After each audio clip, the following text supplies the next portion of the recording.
Where else would you rather be? I'm Paul Clifford, CEO of the Penn State Alumni Association. Welcome to the People of Penn State podcast.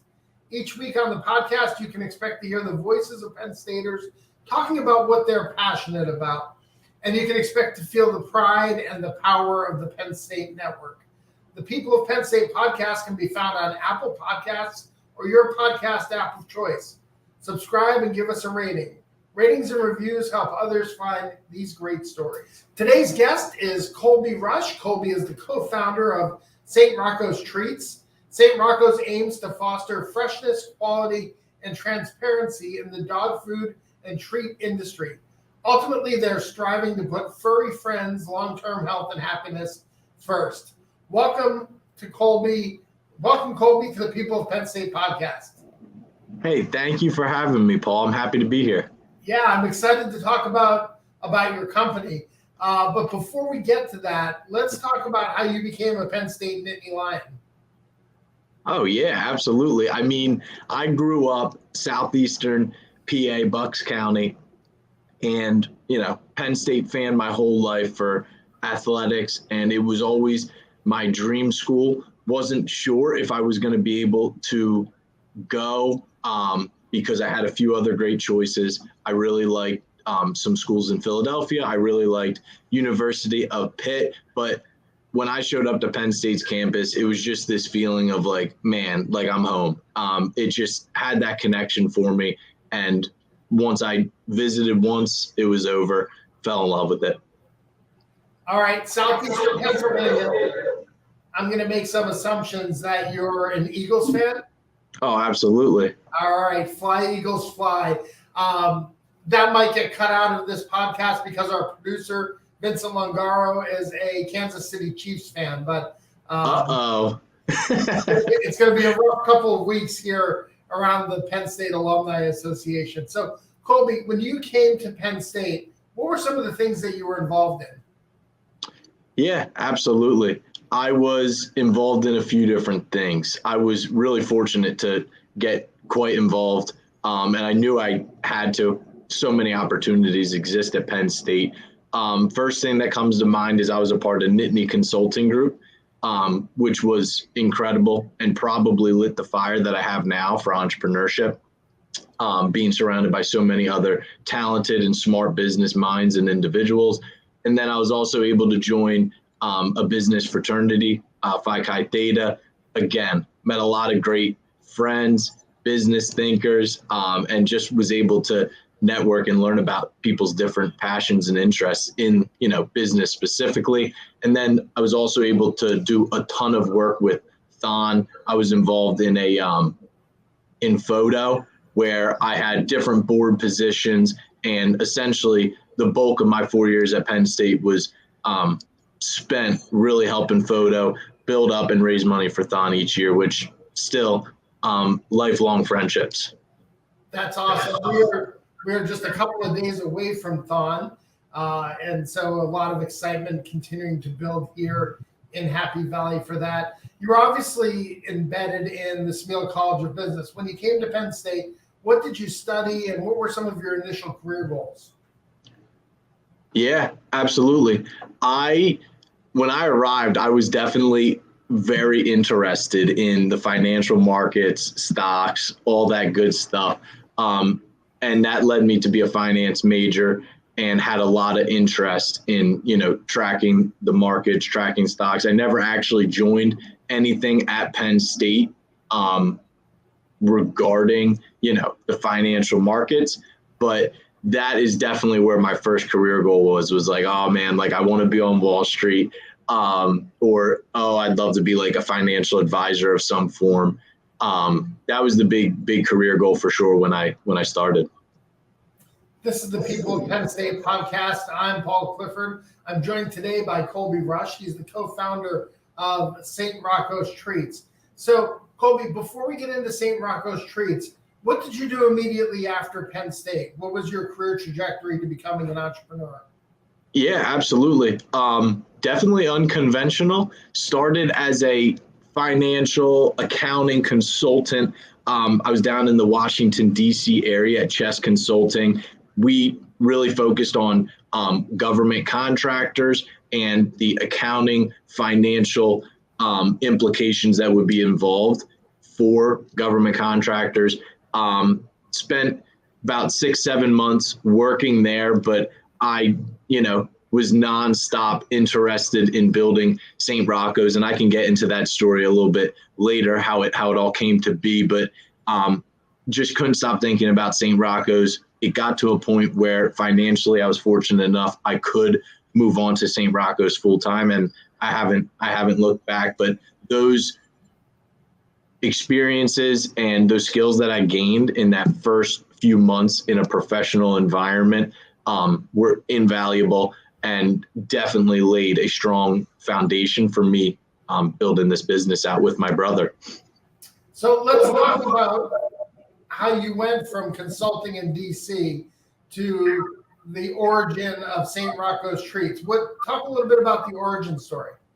Yeah, absolutely. So May 2020, we're all familiar and remember 2020 pretty vividly, like a fever dream. But Kaleb and I, we both lost internships, unfortunately, like many others, were sent home from college. So you're doing virtual school where professors were still adjusting on how to do virtual school is a completely new concept for most professors, I should say. And we had a lot of time on our hands, We firmly believed that, hey, this pandemic was going to be behind us someday. And, we got to fill in our professional experience. We both were ambitious young individuals that wanted to do things professionally in our lives. And we were like, what better way to fill in that resume bullet, start a business, no matter how small, it'll at least make us look like self-starters, make us look ambitious. And we were blessed that our grandpa and then our dad, they were both in the meat industry and dog treat industry. So we were able to work for our dad. He had a co-manufacturing facility in the dog treat industry for a little over a decade. We were able to work there a lot of the weekends in our childhood. So we knew how to craft gourmet dog treats. And I remember vividly, we visited a garden store. A lot of, folks were starting to garden and do different things around the house. So we were included in that trend.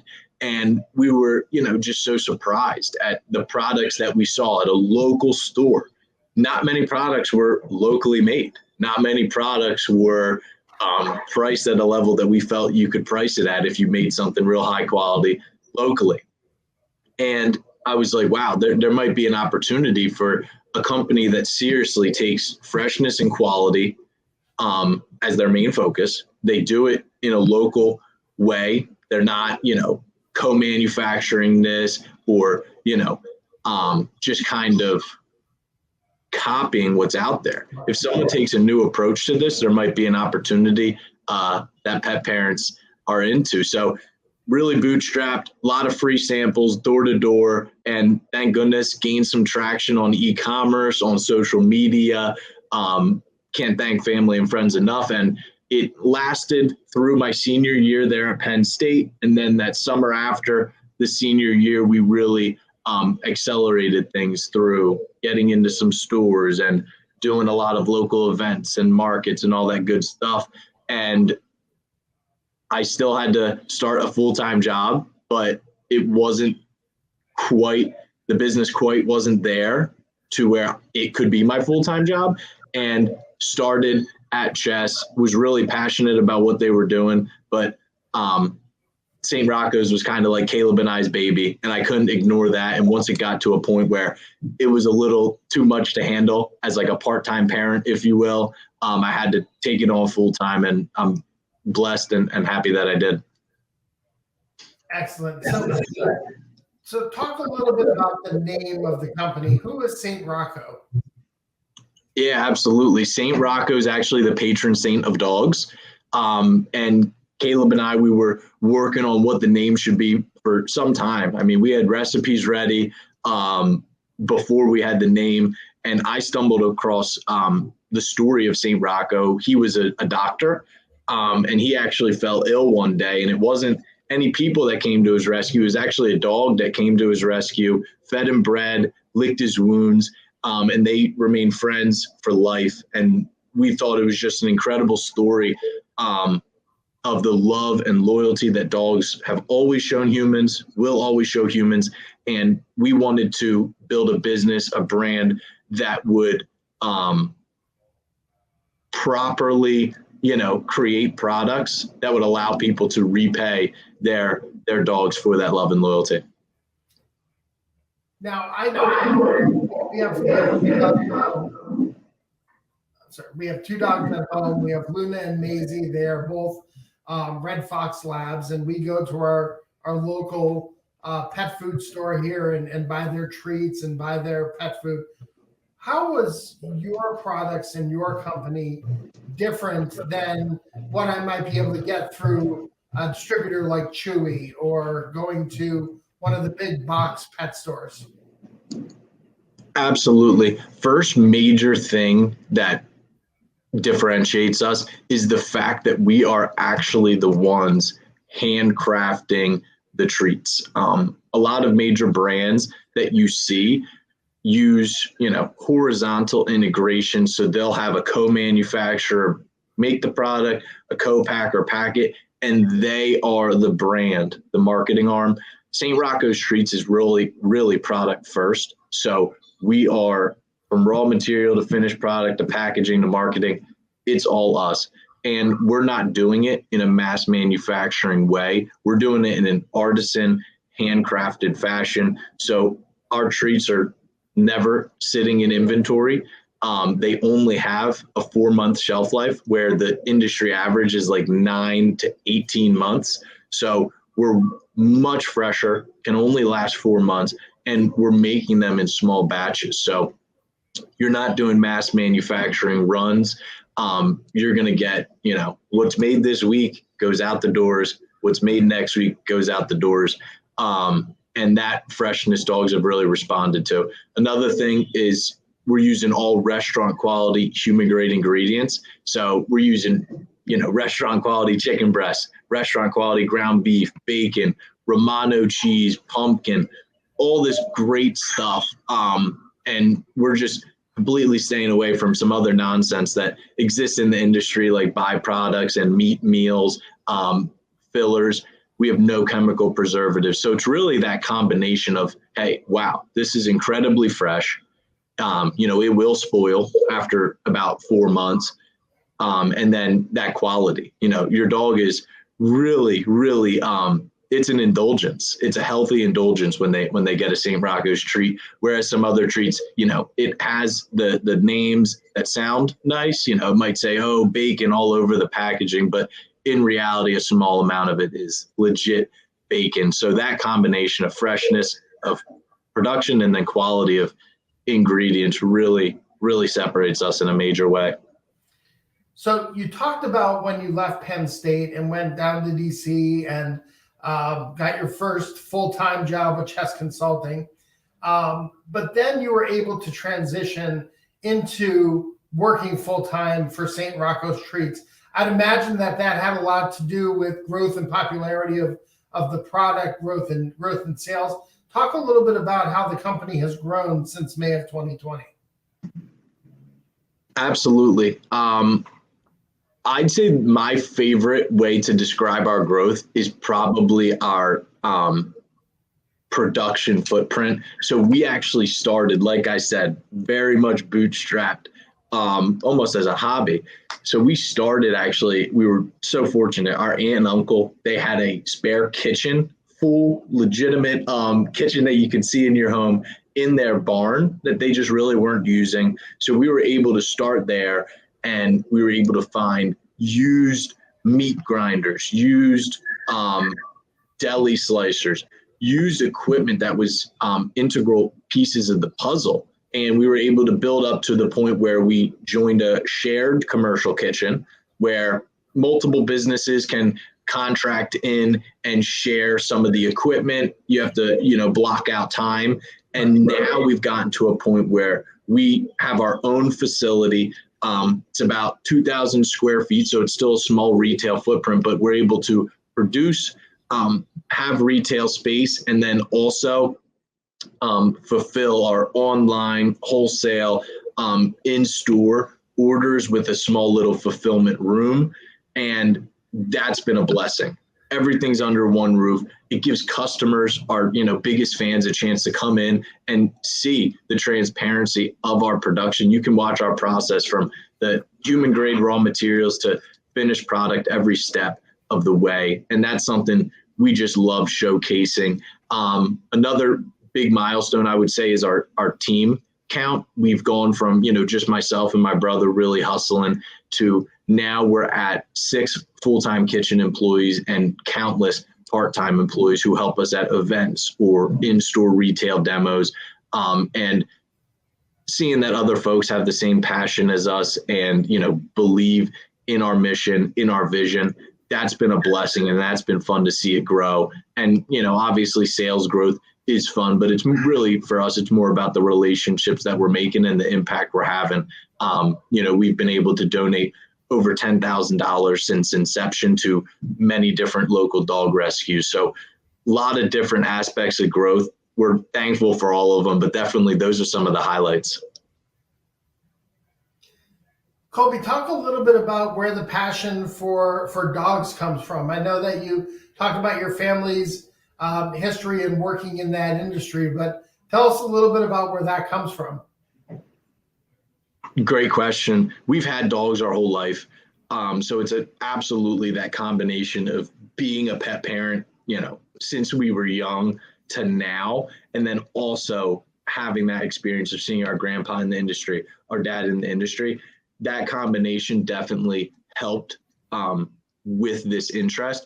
But I'd say as I've matured, and really even more so during the pandemic and during other hardships that you kind of see in your life, you realize the value of a companion. And dogs are that ultimate companion for people. Like I said, they got undying love and loyalty. So what a better opportunity to build a business that's doing things the right way than to reward someone that is or dogs, someone, they're basically human family members at this point, but then to create a product that's rewarding these companions that are just have this undying love and loyalty. They're there for people when they're sad. They're the most excited to see you when you come home. It's just an incredible industry, and the more time we spend in it, the more we learn about it, the more we love it. And that is definitely what drives me. A major part is not just, our family's in it, we had dogs of our own, but right. Wow, like we are making an integral part of people's happiness. We're making that dog healthier. We're making that dog happier. And, no better thing to be striving for, in my view. So talk a little bit about just the entrepreneurial journey and why it was right for you and your brother, and why people should pursue it, or maybe things they should think about before they pursue it. Things I say to be thought about before you pursue it. One major thing is it's definitely going to be hard work, and there are definitely immense sacrifices that need to be made. But early on, it sounds so cliche, but early on, making sure that you're doing it, either if you're on your own, you have a great support system that believes what you believe, believes in you, has a long-term view on life, on your business, on everything. And then if you're going to do it with a co-founder, like I'm doing it with my brother, Kaleb, you guys got to have a great relationship, and you have to invest into that relationship in a multitude of ways. I think co-founding this business with Kaleb and having the support of my family, my friends, that has made the journey, which is going to be hard regardless. You're creating something that didn't exist and hopefully making it something that people are willing to follow and pay you for consistently. That's going to be hard regardless, just because the nature of it. But surrounding yourself with people either that you're partnering with to build it or that are just going to support you from the sidelines in any way possible, having those people around you is huge. And also internally, just kind of reminding yourself that, hey, it's, one foot in front of the other. I mean, 2 years ago, to think about all the work that has needed to happen in the last 2 years to get where I'm sitting right now, it would have, you would have never wanted to get out of bed. It would have been an incredible weight that you just could never lift in a day.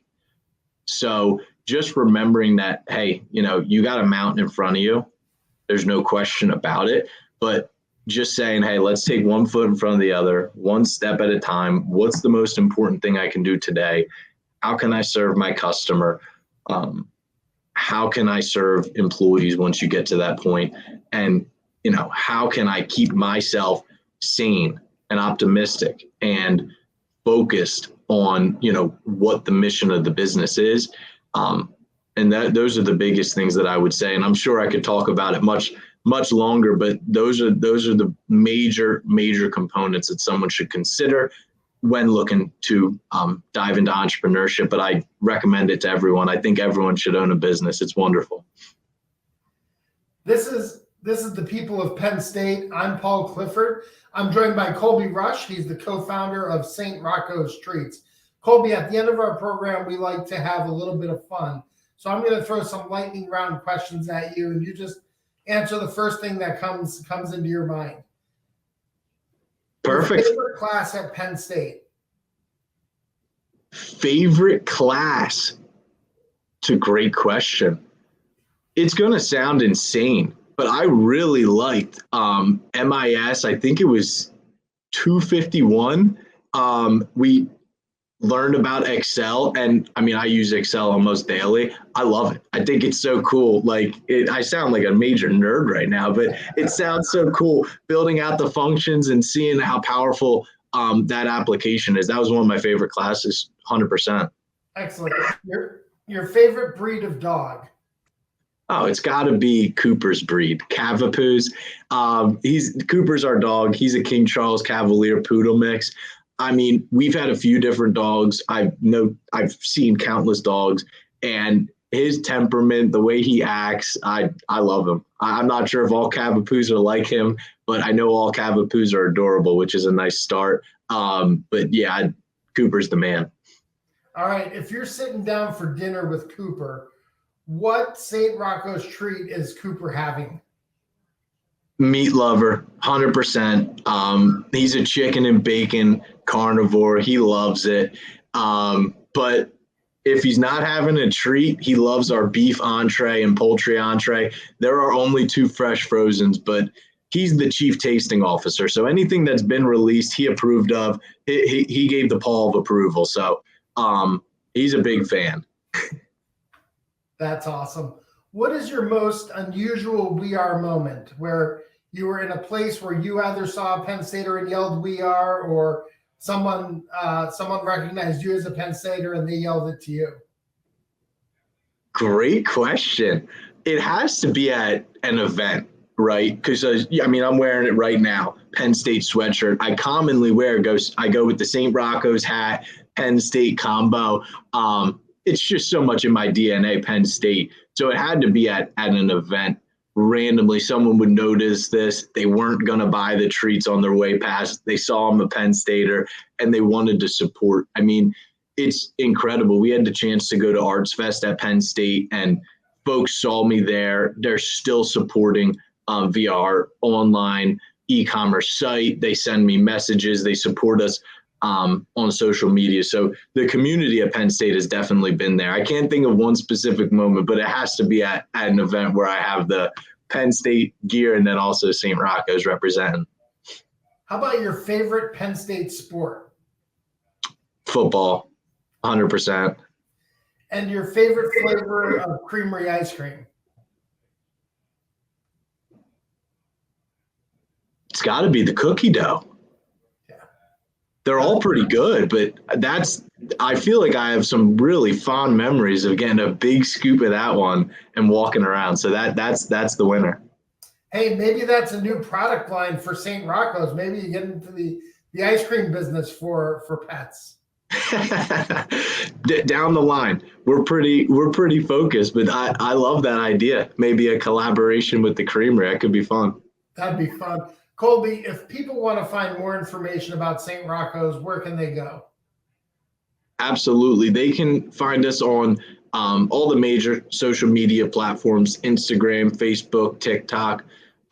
We have an incredible social media manager, Shannon Sacklin. She's actually a current Penn State student. She's incredible. And then you can find us online, SaintRoccoStreets.shop, e-commerce site, but we also have a lot about our story. We have, different media opportunities that we've had that you can learn a lot more about us. You can also see any retail stores that we're in, and definitely reach out to us via email. You'll get connected directly with myself or Kaleb. We love to chat with anyone who's interested in what we're building, thinks that they can help in any way. Well, Kolby, thank you for joining us on the People of Penn State podcast. We are excited to learn more about your story and about your company and to share that with fellow Penn Staters. Absolutely. Paul, thank you for having me. It was a ton of fun telling the story, and hopefully inspiring some others to, follow their passion, build something to, serve a need that exists out there.